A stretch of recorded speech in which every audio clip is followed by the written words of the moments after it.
What's up, guys? Welcome back to another episode of the Miami Heat Roundtable. My name is Amir. I am joined by the entire crew today for this special draft episode. We are 1 day away from the NBA draft. My friend just texted me. He just said he's a Rockets fan, so they have a top 3 pick. So he said it feels like Christmas Eve. So I'm excited. I don't think I'm that excited, but we all know the Miami Heat, finally have 2 picks this year. It's been a long time since we've had 2 draft picks. More importantly, though, our first round pick is the 15th pick, 1 spot out of the lottery. So there's been a lot of speculation and guys rumored who the Miami Heat are interested in picking. And there was a few reports that came out. One said that Miami are specifically looking at 5 guys.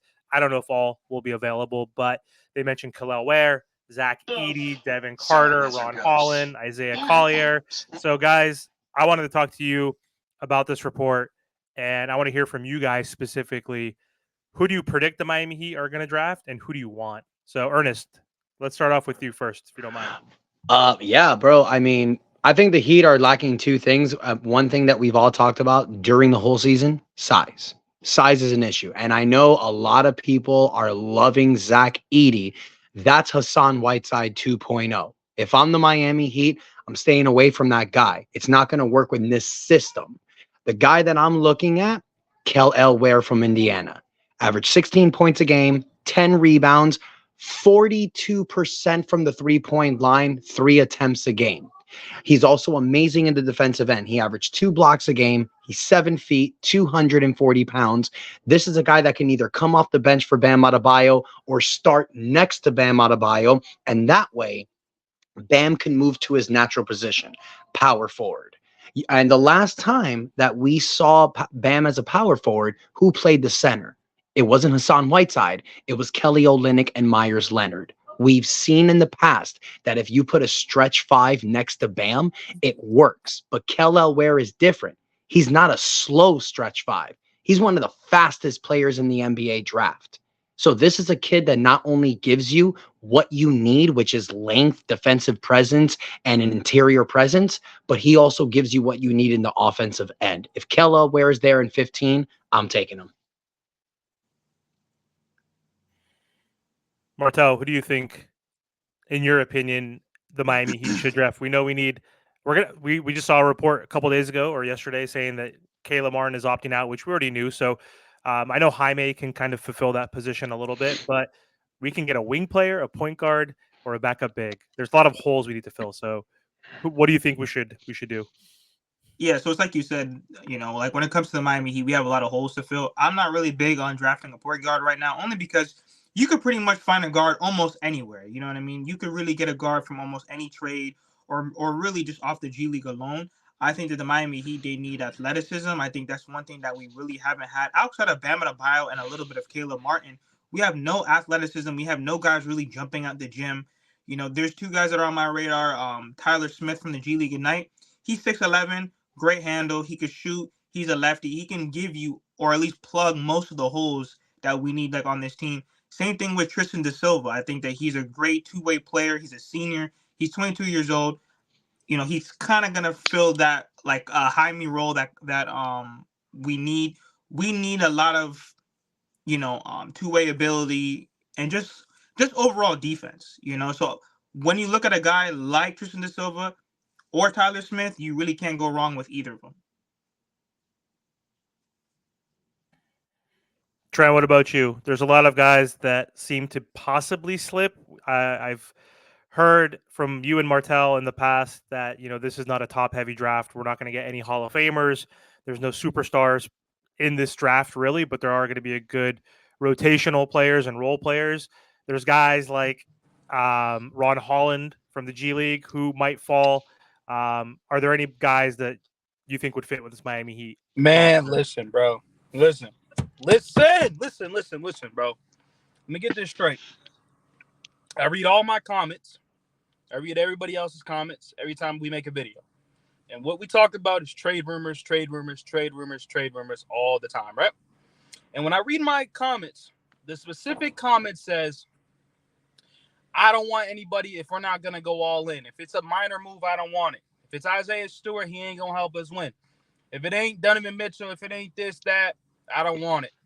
So, in that sense, this pick right here doesn't make sense of drafting another young guy because we're still trying to build Jovic. Jaime still has another opportunity to get better. And now we know how Spo is when it comes to young guys. He don't play them too much. And if this is the last season that we have Jimmy Butler, why not go all in? At the end of the day, it's a first-round pick. It's a top 15 pick. So a young team would love to take that in. And I think it's time to trade this pick. I think I'm not asking for a star player. I'm just asking for some role players because that's what we all ask for, right? Players that come in mind, like Marcus Smart, is supposed to be traded like this draft for like the 9th or 6th overall pick. I forgot, whatever it is.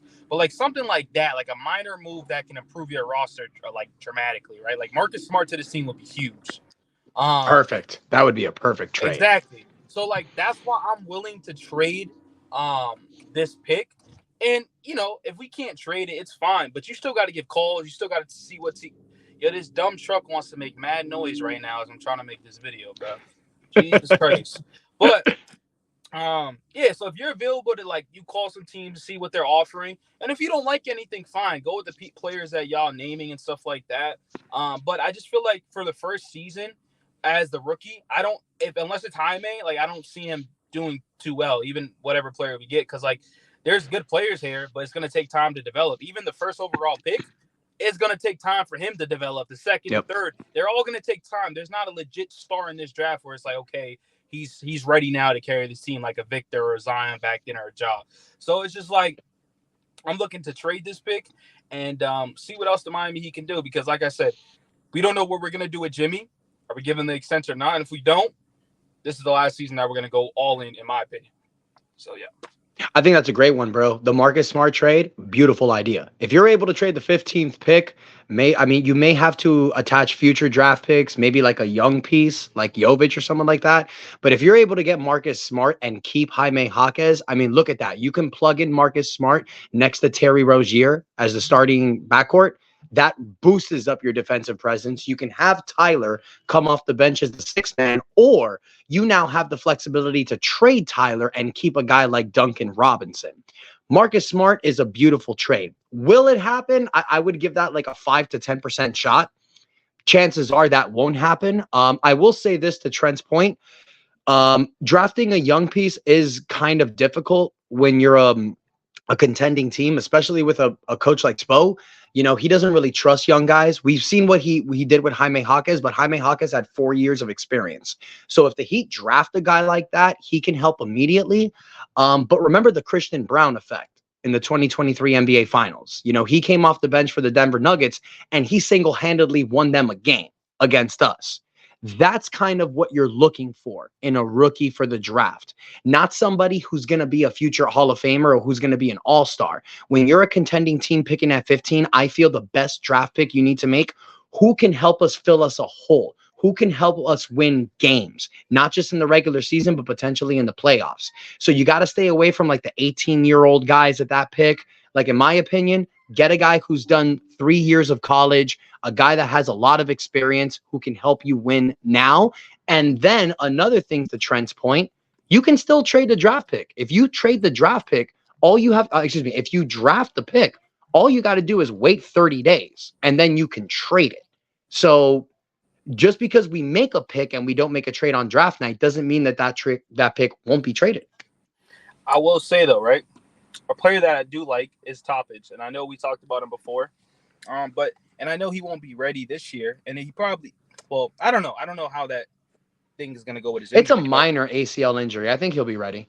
Yeah, but you know how Spo is. He gotta get used to the system. Mm-hmm. But they won't have a choice this year because we're losing so many guys, bro. They won't have a choice because it's either you're gonna play, one of the rookies, or you're gonna play somebody from the G League. So I honestly think that Spo won't have a choice, just like how he didn't have a choice with Jaime. He had to play Jaime. There was really no way he couldn't. Or an old vet, or the shitty centers we had in the past, like a Dwayne Dedmon or a Cody Zeller. You think Spo wanted to play those guys? That's all we could afford. He had to, based on our salary situation. And also another thing, real quick, Trent, before you hop in, our young guys don't play unless they're a lottery pick, and we haven't had too many of those. Obviously, we had Bam and Tyler at the very end, 13 and 14. Beasley, number 2, of course he played a lot. Wade, number 3 pick, played a lot. Karam Butler was like number 3. He played a lot. Like Justice Winslow, number 10, he played. It's because we're getting late picks, and to Ernest's point, we're a contending team. So Spo's, of course, not going to play those guys because they're not lottery picks. They're not expected to be good, obviously, right? So it's harder to make the rotation if you're out of the lottery. But we're close to the lottery, right? So who knows? Anyway, go ahead, Trent. Well, let me say something, though, because my question is to y'all and to everybody is, and we don't know this, so it's kind of hard to answer. We don't know what direction this team's going. We really don't. So it's like, are we? Yeah, you could say we're contending because we have Jimmy and Bam and Tyler, sure, but for now, you haven't really confirmed to us like what are you doing with Jimmy? Because after the whole Jimmy situation, it's like, okay, if you lock him up, I know the direction you want to go, but if you just let him go and trade him, and it's just like, all right, well then maybe we keep the pick, right? You don't want to trade the pick if you're trading your star player. You just develop the role like the young people. But that's the problem to me. Like we're just kind of left here clueless. We're just going with assumptions and whatever we want to go with at this point. But I mean, we'll see what the Heat do. To be honest, I'm willing to trade Terry Rozier. I'm willing to do it. Over Tyler? Listen, you have a preference between the two? You know how I feel about Tyler. Tyler has no trade value. Terry has more trade value than him, and he didn't even play in the postseason. Straight up. Simple as that. He didn't even play, and he has more trade value than you. You know why? Because they know what Terry can bring on the court, and they know what Tyler can bring on the court. He doesn't fucking play. So don't get me started with Tyler, because I haven't talked about Tyler in a long time in this podcast. If you guys notice, I don't bring him up no more. Don't get me started with that bum. But at this point, I'd rather have John Wall than freaking Tyler. Nah, let me stop. Stop it. I mean, look. Trent makes valid points, though. It's true. Like, we don't know what direction the team's going in. Like, there's so many rumors. Like, for example, we could be watching the draft tomorrow, and we can hear that the Rockets traded for Jimmy Butler, and the Heat had the 3rd pick. That's a rumor that's going around, and it makes sense because Jimmy's from Texas. There's no state taxes in Texas, and it's Houston playing with Ime Udoka on the rise. But I'm telling y'all right now, it's not happening. I know the answer. We all really know the answer deep down inside. The Heat are not making trades. They're just not. We can talk about speculation. We can talk about rumors. We can talk about all of this. Guys, what's going to happen in what's going to happen in November? Starting night, you're going to see a starting lineup of Terry Rozier, Tyler Hero, Jimmy Butler, Nikola Jovic, and Bam Adebayo. I know Heat fans don't want to hear it. I know people are going to castrate me for saying this. That's reality. That is what's going to happen. If the Heat make a trade, it's going to be a very small trade, but I doubt it's going to happen. Now, look, I may be wrong. They may shock us all tomorrow. But if we look at the past, we can see a pattern. The Heat don't do that. I think Pat Riley feels this team can do it. I believe that Pat Riley feels this team can do it. He just needs more of a commitment from Jimmy Butler. That's why he said what he said in the press conference. I don't think he's going to trade Jimmy. I don't think anybody's going to get traded. And to Trent's point, Trent is 100% right. Tyler has no value. None. So you cannot trade Tyler. The only way you can trade Tyler is waiting during the regular season. If he has a good regular season, that's the only way you can trade him. My opinion. So look, I'm actually fine. Okay, call it crazy because, I'm looking for star players. But I'm actually fine just getting role players. That's the thing. That's all I'm asking for. Just give me a role player. Give me a Brook Lopez. Give me a Marcus Smart, and let's ride. And let's see what we can do with Jimmy and Bam. That's all I'm asking for. I'm not asking, and trust me, I'm not asking for Paul George. Me and Amir, we talked about it. I hate Paul George. The dude sucks. But I'm not. Obviously, our dream target's Mitchell. But I'm not even asking for that no more. All I'm asking. Yep.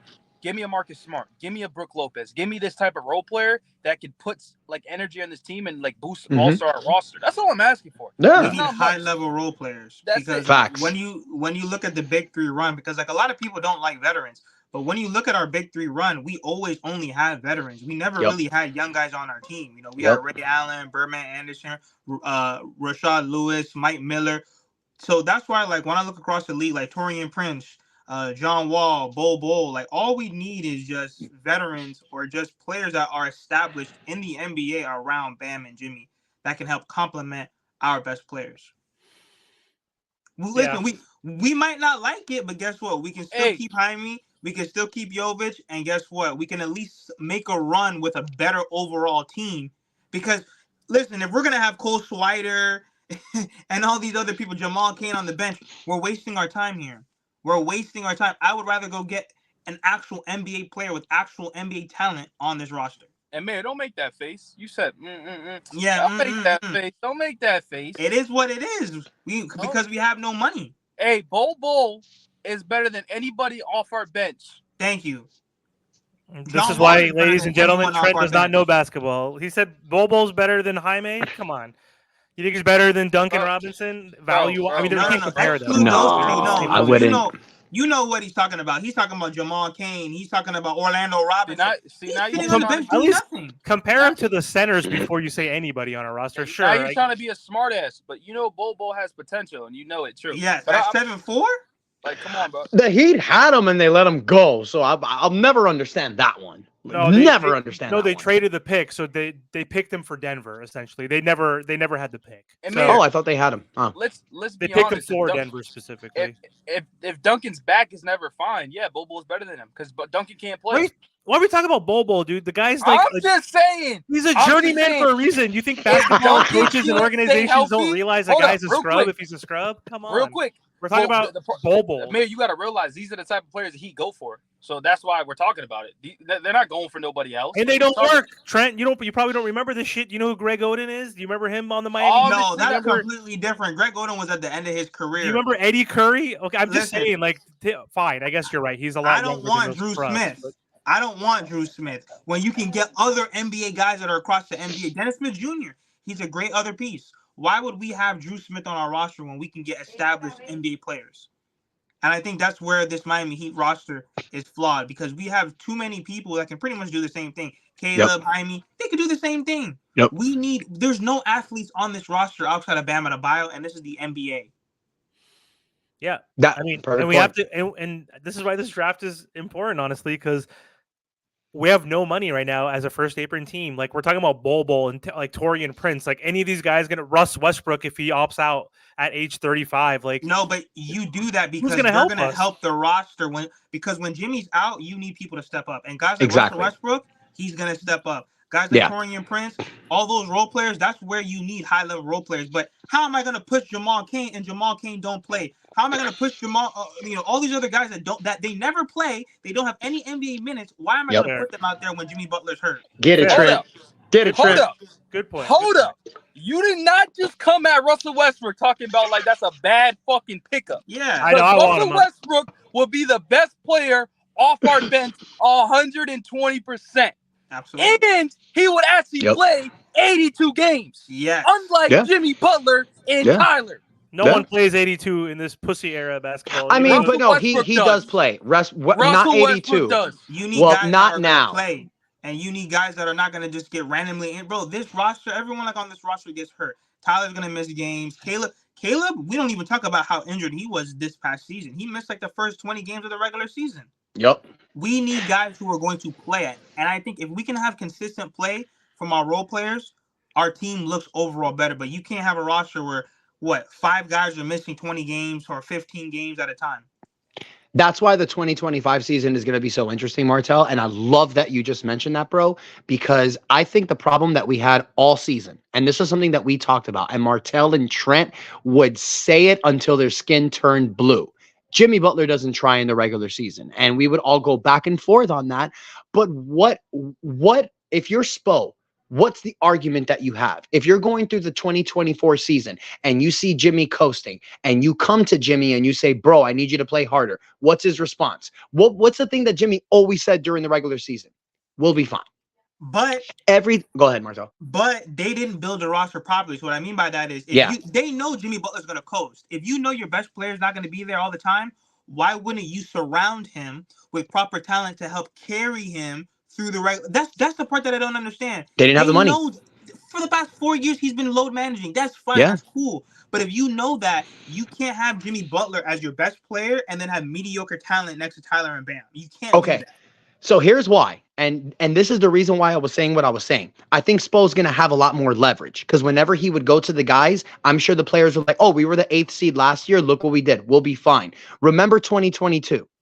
One thing that we don't talk about the 2022 season, look at the games played.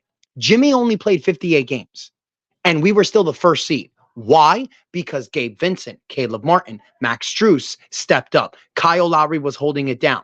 That's the reason why Spo's going to be able to look at these guys and say, look what happened last year.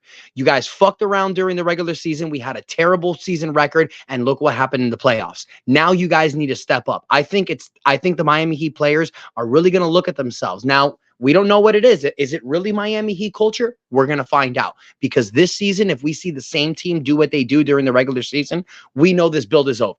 We know it's over. We need a better regular season. And the way that's going to happen is, like Martell said, get the right players around Jimmy. You know Jimmy's not going to play 82 games. Build a team that you know that when Jimmy is not going to play, you're going to have the right players to step up and help. That's probably the only reason why we're hearing guys like Ron Holland, maybe Isaiah Collier, who I don't want on this team, but they're maybe looking at other wing players, because if Caleb leaves, if Haywood leaves, and all you have is Jaime Jaquez, and you know Jimmy's not going to play, then you need to make up for what you lose during the regular season. We know Jimmy's going to ball in the playoffs. As much as the four of us probably hate to accept this, you have Jimmy for the playoffs. He doesn't do crap in the regular season, but you know what he does in the playoffs. So what do you need to do for a player like that? Make sure that you have a good regular season like you did in 2022. Get a guy that can lead this roster. I love Bam. He's our capitan, as we like to say, but you need another guy that can hold it down during the regular season. We wanted it to be Tyler Hero. We don't know what he can really build. But guys, there's another player we're forgetting about, Terry Rozier. This was a guy that was stepping up towards the end of the season. He got injured. 2024 was the injury season. We know that. But give me a fully healthy roster. Give me a Terry Rozier who has had a full training camp with Bam. Convince or not convince, make Tyler Hero come off the bench. Tell Tyler, this is what you're doing. There's no and ifs or buts. This is what you're doing. You're coming off the bench. And I promise you guys, if we get a healthy roster without Jimmy playing his 60 games, I think this team can do it. You get a good pick at 15. Kel Ware, Tyler Smith, Kyle Filipowski. Get a big man.